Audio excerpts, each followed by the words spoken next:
International Marketing Podcast. If you tune into our last episode, we dove into the world of global brand identity, talking about how major brands like Nike, Apple, and Coca-Cola maintain their identity while reaching diverse audiences worldwide. If you missed that, make sure to check it out. It's the must listen for everyone interested in building on a global scale. And my name is Ifya Farakuma, and I have two panelists here. Benedict. And Angel. Today we are continuing that conversation by focusing on the crucial aspects of global marketing, that is, positioning strategies for international markets. In a world where every market is unique, companies need to think carefully about how they position themselves to win over customers. Before we jump into today's topic, let's quickly recap what we discussed in our last episode on global brand identity. We covered some key concepts like core identity, visual identity, and messaging. Remember, these are the building blocks that make a brand recognizable across different markets. We also talked about the importance of digital presence and how to balance consistency with local adaptation, a process known as localization. But once you've established your brand, the next big challenge is figuring out how to position it effectively in international markets. Which brings us to today's discussion. What is positioning? Let's start by breaking down the term positioning strategies for international marketing. So positioning is all about creating a unique identity for your organization or your service, and you want to create that identity in the minds of your target customers. But this isn't very easy when it comes to international markets, because when we talk about international markets, we are navigating through many different cultures, economic situations, and stuff like that. Exactly, and when we talk about positioning strategies, we mean approaches companies use to create and maintain a competitive advantage in those markets. These strategies help a brand carve out a space in the minds of customers, something that's even more crucial when you're expanding into global markets. Let's talk about some specific positioning strategies companies can use. First on the list is market segmentation. Can you explain how this works in international context? So market segmentation actually involves breaking large international markets into smaller groups based on factors like demographics and needs and all those other things.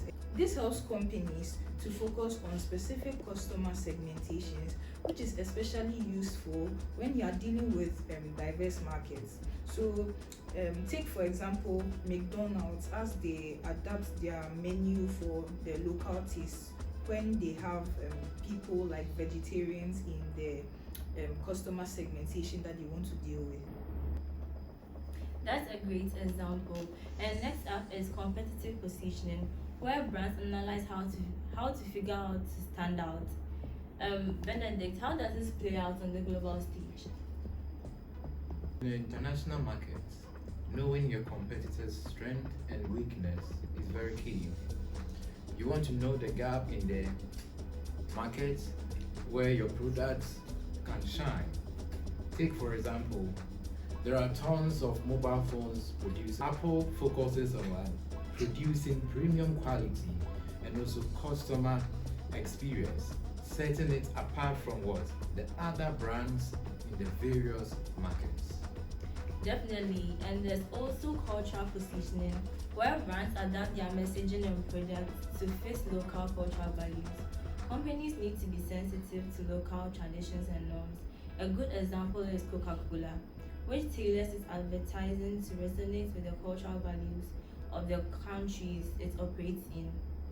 Another crucial strategy is value-based positioning, which highlights the unique benefits and value proposition of a product. Angel, how does it apply globally? So in international markets, it's actually very important for you to make emphasis on what the kind of value that your brand is bringing onto the table. So it makes you stand out in the minds of your consumers. So whether it is superior quality or affordability or a specific feature that makes you stand out clearly. So when we look at an organization like IKEA, for instance, they position themselves as having affordable or providing their customers with affordable furniture. And we can't forget brand positioning, where companies establish a strong brand identity that resonates with international audiences. It's about creating a brand persona that people across different markets can connect with. Nike, with its bold and empowering messaging, does a fantastic job of this.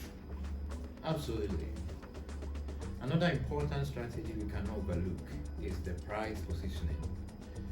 It can either position a product as a premium item or as an affordable option, depending on the market's economic environment.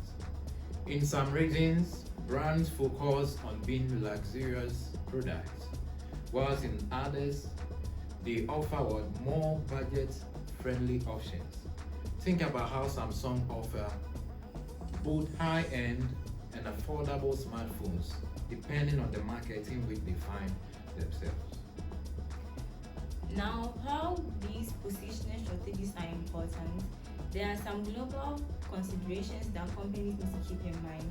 One of the biggest is localization, which we touched on in the last episode.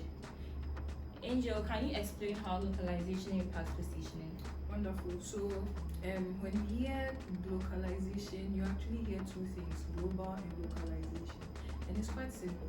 It's just how brands that want to go international or global are able to tweak their brand like just a little bit so that they are able to fit into the local markets that they are trying to enter. So for example, if you take a business like KFC going into India wouldn't have items on their menu such as beef burgers and stuff like that. Why? Because we all know that people in India actually hold the cow as a sacred animal. So what did they do? They actually ended up replacing beef with chicken. So in India, most of their products are chicken based, and it was able to sell very well in the Indian market. And then there's the competitive landscape, which varies greatly from country to country.